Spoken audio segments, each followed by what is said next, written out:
Welcome to The Scope with Dr. K. I'm Dr. Kaczynski. We're going to open the show today, as we always do, by stating that the goal of this show is to present you with a broad scope of value-based care issues, mainly involving the field of gastroenterology when possible, but outside of GI as well. We're moving back today to the provider side in an interview with a real change agent in value-based care. Our guest today is Dr. David Herman, CEO of Essentia Health, an integrated health system headquartered in Duluth, Minnesota. In his position, Dr. Herman oversees 77 clinics, 14 hospitals, and 15,000 employees who care for patients in Minnesota, Wisconsin, and North Dakota. I first met David when he was a subject matter expert at the September PTAC meeting, which was focused on the value-based care issues surrounding rural care. His health system covers a large rural area, and despite this, they have shown tremendous success with value-based care. You're going to enjoy his interview. David's an ophthalmologist by training and spent the great majority of his practice career at Mayo in Rochester. And despite 90 peer-reviewed publications as a professor of ophthalmology, he pivoted his career into medical management, obtained a master's of management degree, and then became chief of the clinical practice committee at Mayo. Following his time at Mayo, Dr. Herman became CEO of Vidant Health in Eastern North Carolina. He joined Essentia Health in January of 2015 and has been there ever since. He currently serves on multiple boards, and I don't know how he does this. The boards include the Ronald McDonald House Charities, the College of St. Scholastica, the Minnesota Hospital Association, American Academy of Ophthalmology, the American Hospital Association Regional Policy Board, and the American Cancer Society. Thank God for Zoom, I think. That's quite a list of board responsibilities. Welcome to the show today, David.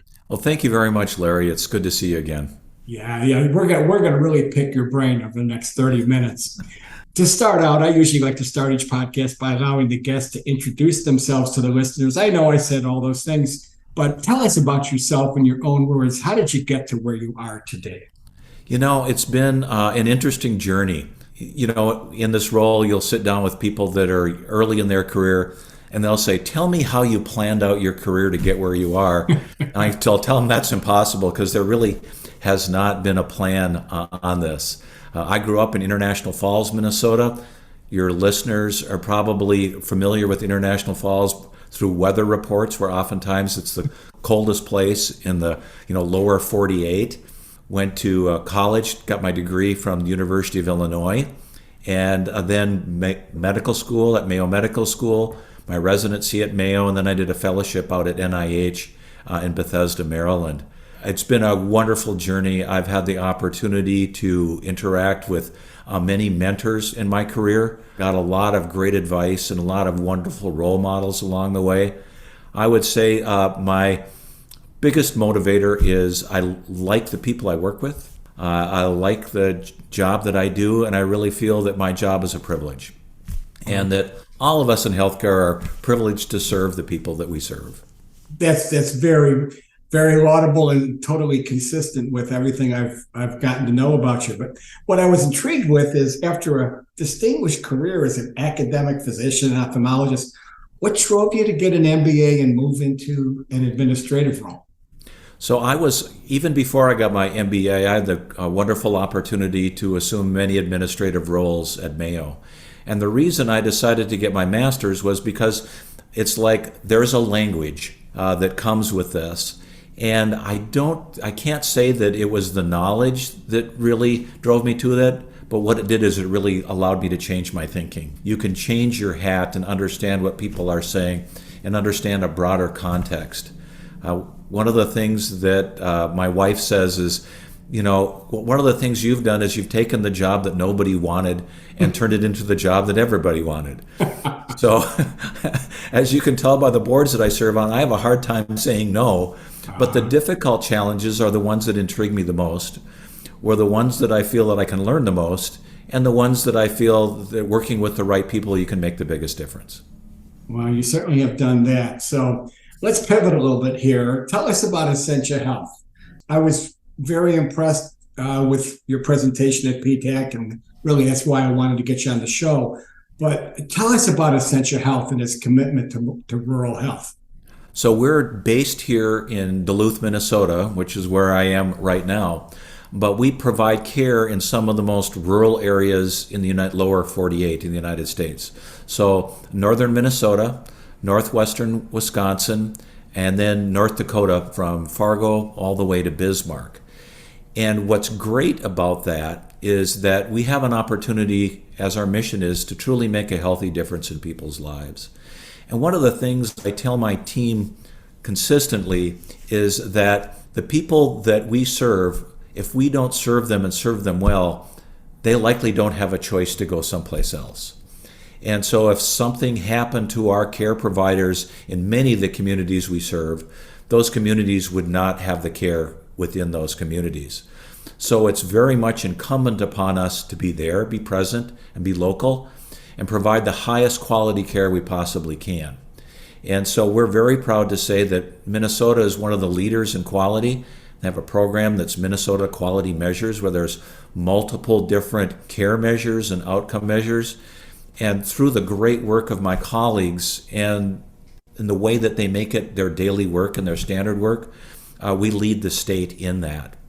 So it's about deciding what's important, providing the transparency to the data, and then making the right thing to do, the easy thing to do for people to be able to do that.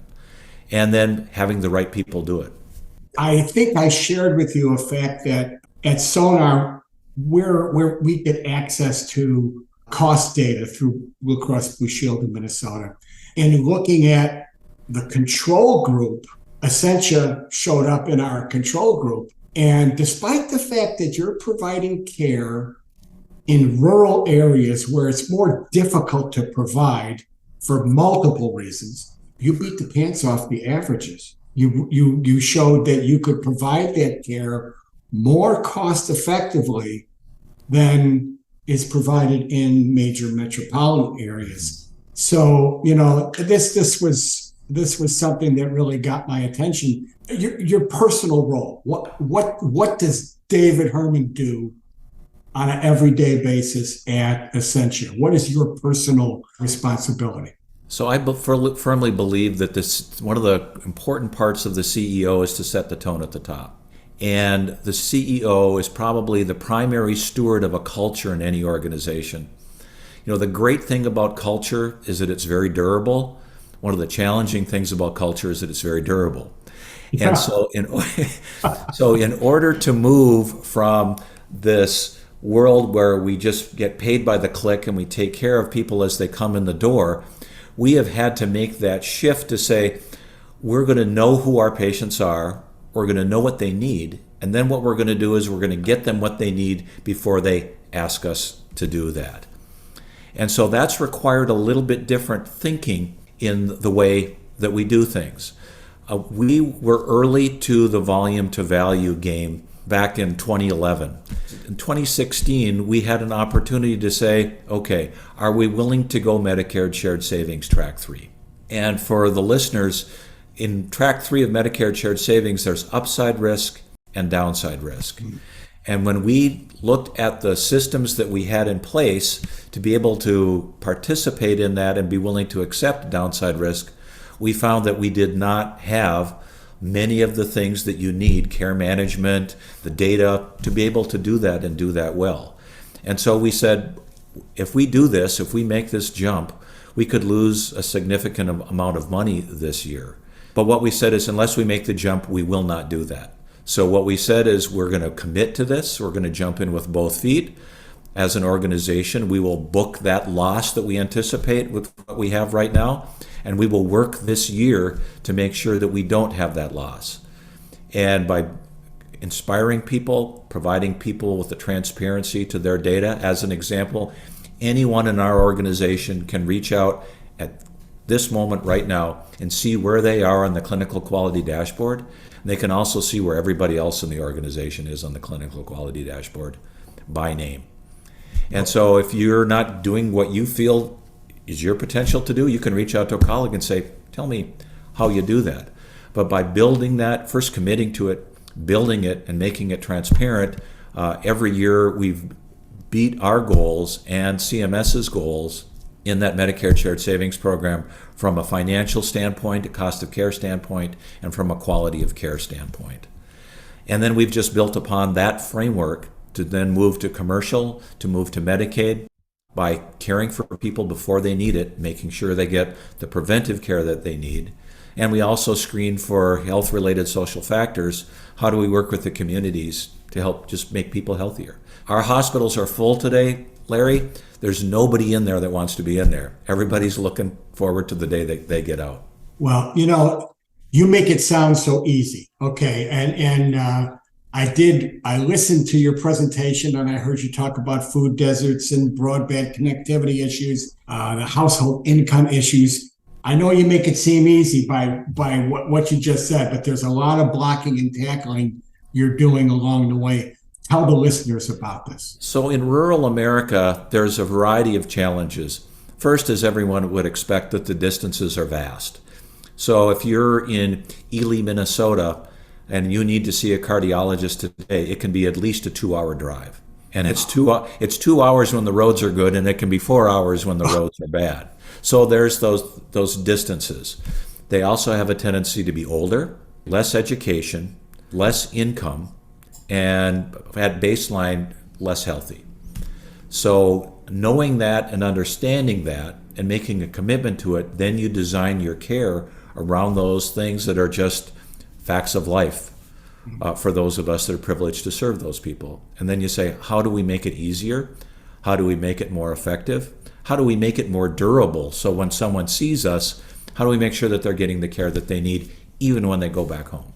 You talk about value-based care, and I think you had quoted to us at PTAC 40% of the revenue of Essentia is in one way or another derived from a value-based care agreement. That's correct. And then at the same time, value-based care requires large numbers in order for you to accept that downside risk. How do you do that in rural areas where your populations are certainly specialty-based, are much smaller than they are in big metropolitan areas? How do you accomplish that? Well, first of all, understanding what they need and then designing your care around that. So I'll give some examples. One of the great things about rural community is everyone knows everyone else in general in a small community, and everybody has a commitment to everyone else. So when we have 3 aspirational aims as an organization. One of those aspirational aims is health and vitality with our communities.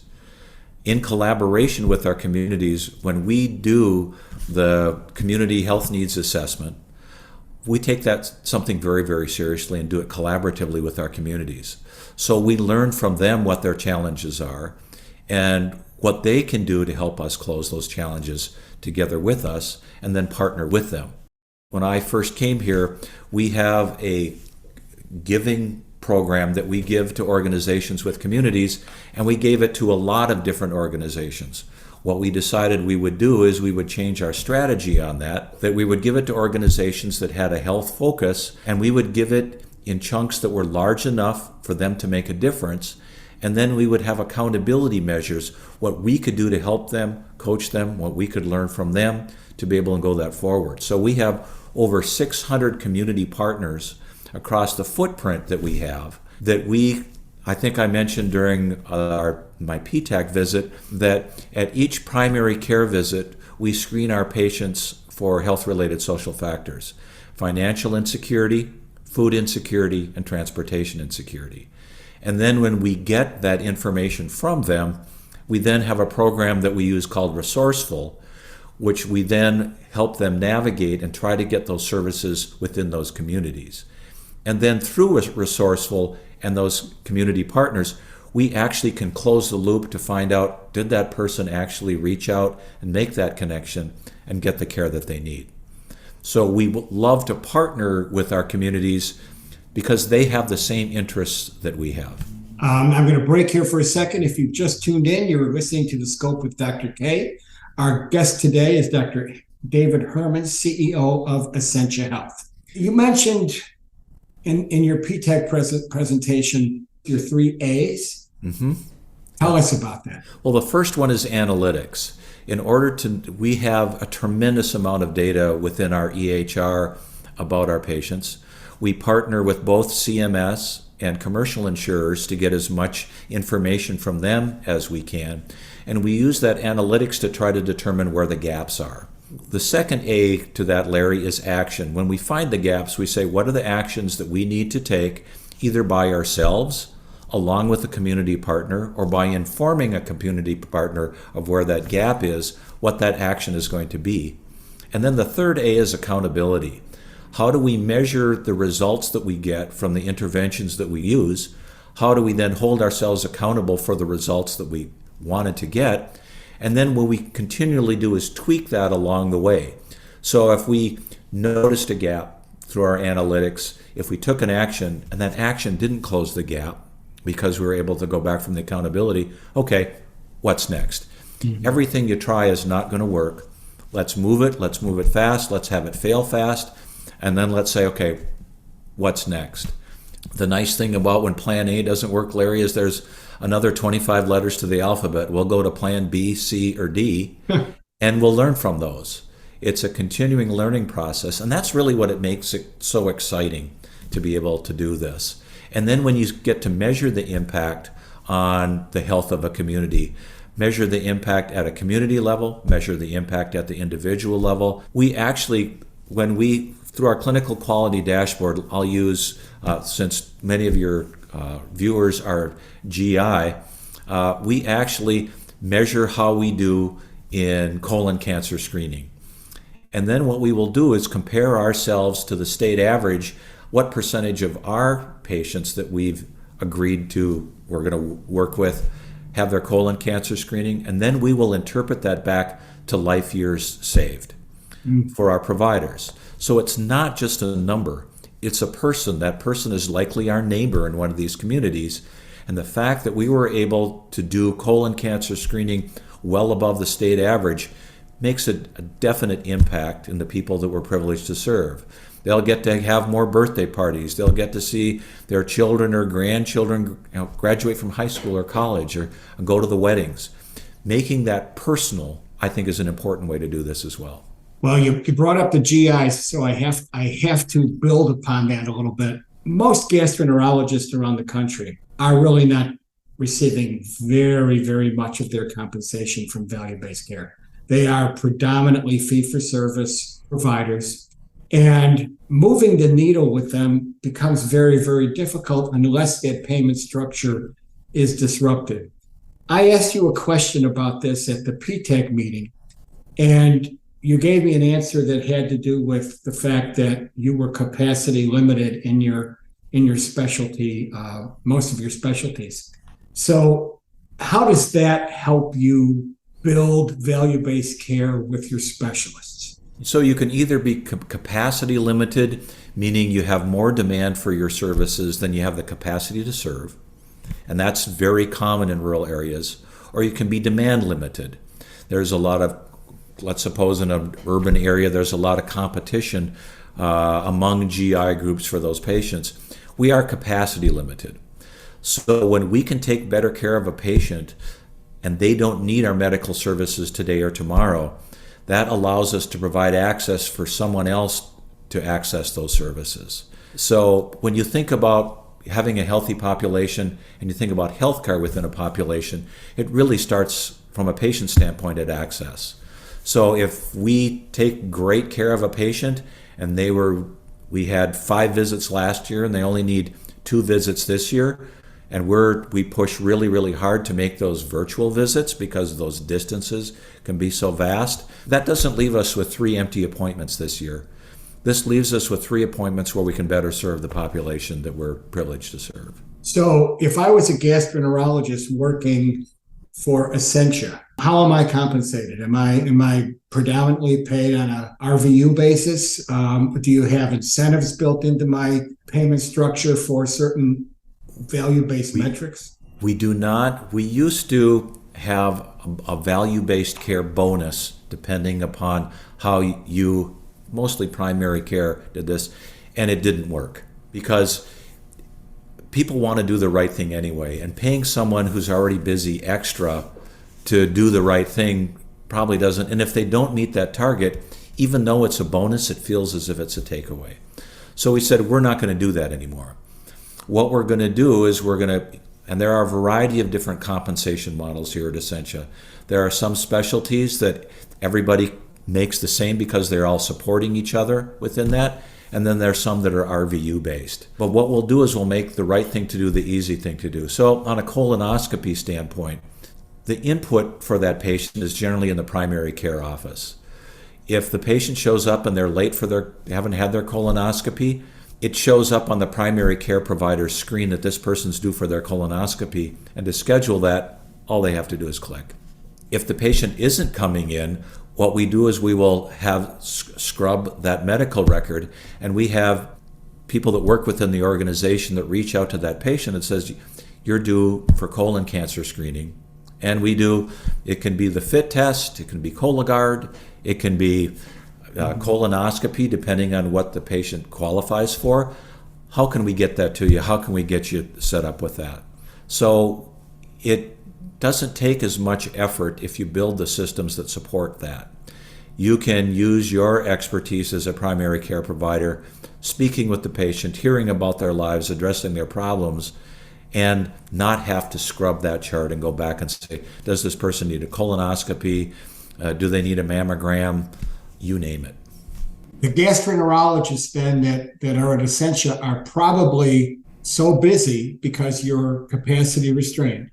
Correct. That they're not inclined to do unnecessary procedures with limited indications. No, they're too busy to do that. Yeah. Very interesting in the way you structure that. So I know this wasn't a question I gave you ahead of this, but I'm going to hit you with a question, and I'm just interested in hearing what you say.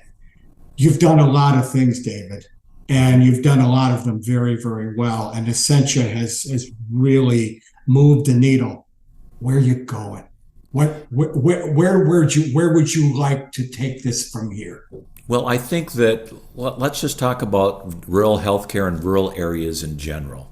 Rural America has a variety of challenges right now. Employment in rural areas is down. And most of that employment was based on manufacturing. Here in Minnesota, it's the iron mines and mining up north. And the number of people that it takes to run a mine isn't the same as it was in 1950. There's automation within everything. But how do we work with people and get them the employment that they need? As an example that I used, I met with Health and Human Services last week, and they said, so give me an example. So I said, why does everybody in the DMV office in the state of Minnesota have to live in St. Paul? Now that we have remote work anywhere, can't some of that work, and whether it's the DMV, whether it is processing claims, that can be anywhere. Why can't we do that in rural America? We don't all have to live in cities. There are tremendous advantages of living in rural America. But if you're a high school senior, why would you have to leave your hometown to get a job that could be done anywhere? So the question for me is how do we get society engaged in making sure that rural America isn't supported from the outside, but how do we help them to build it from the inside? I think another challenge that we have here across healthcare, and this just isn't in Minnesota, that skilled nursing facilities are tremendously understaffed because of the reimbursement system, that someone can make more working at a convenience store than they can make doing the important work of taking care of people who are elderly and literally built the United States. How do we make that social services, and how do we make this personal care higher on the list? Because I have people in the emergency room right now who are waiting to get a hospital bed because someone's in a hospital bed that they don't need because they don't have a skilled nursing facility bed to get into. Because we have, as a society, have decided that we'll pay less than a convenience store pays to do some of the most important work that a society can do. So as you can tell, I'm preaching that, Larry, to anybody that will listen. And I'm still waiting. I'm still waiting. It's that we have a lot of problems in society that we don't quite know the solutions to. We do know the solutions to some other problems. We just haven't sat down and said, how are we going to take those solutions and turn them into a reality? Well, David, it was great having you on the show today. And we need more David Hermans because you still have your passion. And I don't think you're ever going to lose that. Thank you so much for being on the show today. Larry, thank you very much. I always enjoy our conversations together. I wish you and your family the best, and please stay well. Yeah, thank you so much. Yeah. Well, thank you to David, and thank to the audience for tuning in. You can access our podcasts on most all of the podcast platforms like Apple Podcasts, Google, Spotify, and others. Learn more about the show on the programs page on healthcarenowradio.com. Lend your voice to the conversation on X at HC Now Radio. Be sure to follow us on X at SonarMD. We're bringing patients, providers, and payers together to reimagine GI care. Until next time, I'm Dr. K. Stay well.